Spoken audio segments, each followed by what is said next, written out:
如果覺得氹仔市區人多擠迫，路環又嫌太遠，海洋會係一個比較適中嘅選擇。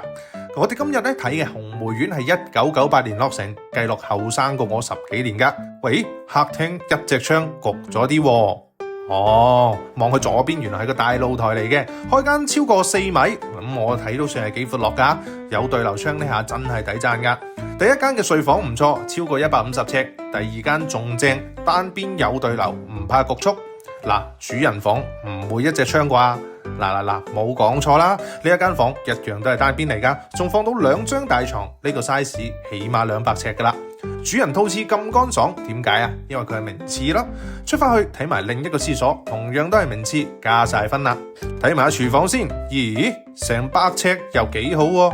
成個單位1500尺，呢一間工人房一樣有窗㗎，總價6字頭嘅啫。有興趣嘅朋友就要快啲同我哋好樂預約過去現場參觀啦。